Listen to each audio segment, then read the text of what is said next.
बिस्मिल्लाहिर्रहमानिर्रहीम, अस्सलामु अलैकुम and welcome back to my channel.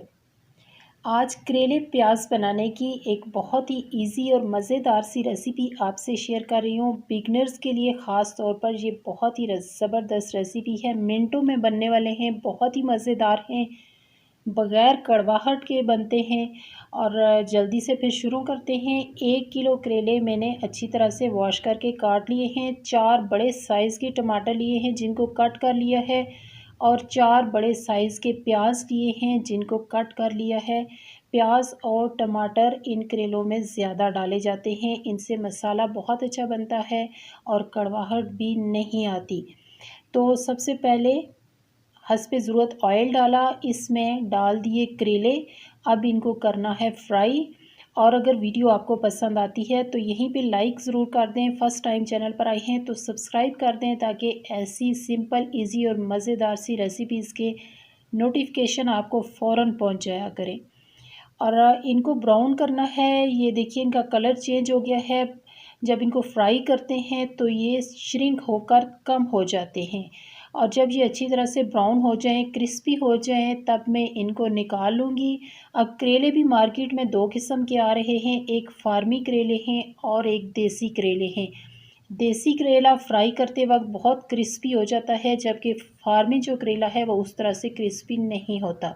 तो ये मेरे पास जो करेले हैं ये फार्मी करेले हैं। इस तरह से अच्छी तरह से प्रेस करके आपने इनका ऑयल निचोड़ कर इनको निकाल लेना है एक प्लेट में। जब ये अच्छी तरह से फ्राई हो जाएं, क्रिस्पी हो जाएं, उस वक़्त और फिर हमने इनका मसाला तैयार करना है। उसी ऑयल में 4 बड़े कटे हुए प्याज डाल दिए। प्याज को फ्राई करना है, लेकिन प्याज को गोल्डन नहीं करना। जब ज़रा सा सॉफ्ट हो जाए, पिंक हो जाए, देन हमने इसमें और चीज़ें ऐड करनी हैं। तो देखिए प्याज हो चुका है सॉफ्ट। अब इस स्टेज पर इसमें जा रहा है 1 टीस्पून नमक, और थोड़ी सी इसमें लाल मिर्च डालनी है, तकरीबन 1/4 टीस्पून। करेलों में जो लाल मिर्च है ये नहीं डाली जाती, क्योंकि इससे कड़वाहट मज़ीद बढ़ जाती है। और 1/4 टीस्पून मैंने इसमें हल्दी डाल दी। थोड़ा सा पानी ऐड करके इसको ज़रा भून रही हूँ। अगर आप मिर्च इस तरह कम इस्तेमाल करेंगे तो करेलों में कड़वाहट बिल्कुल नहीं होगी। और थोड़ा सा इस मसाले को फ्राई करके साथ ही कटे हुए टमाटर ऐड कर दिए हैं। अब अच्छी तरह से भून लेना है कि टमाटर सॉफ्ट हो जाएं। पहले टमाटर अपना थोड़ा पानी छोड़ेंगे, और फिर भूनते भूनते आप देखिए मसाले का कलर चेंज हो गया है, टमाटर सॉफ्ट हो रहे हैं। जब सॉफ्ट हो जाएं टमाटर, देन हमने इसमें करेले ऐड करने हैं। कोई लहसुन, अदरक या एक्स्ट्रा मसाले कुछ भी ऐड नहीं किया। बिल्कुल सिंपल मसालों के साथ बहुत ही मज़ेदार ये करेले प्याज बनेंगे। तो अब इस स्टेज पर ये जो करेले फ्राई कर लिए थे ये इसमें ऐड कर रही हूँ। मसाला अच्छा सा रेडी हो चुका है, टमाटर भी सॉफ्ट हो गए हैं। अब इसको थोड़ा सा पहले हल्की आंच पर भूनूंगी। अब आंच हल्की कर देनी है, इसमें पानी कहीं भी ऐड नहीं करना। इसको 4-5 मिनट तक बिल्कुल हल्की आंच पर भूनूंगी। इसके बाद इसको 2-3 मिनट के लिए दम दे देना है। हरा धनिया मैंने काट के रख लिया है। अगर आप हरी मिर्चें ऐड करना चाहते हैं तो इस स्टेज पर हरी मिर्चें ऐड कर लें। बस इसको 2-3 मिनट के लिए दम दिया है, और ये देखिए इनकी फ़ाइनल लुक बिल्कुल रेडी हैं।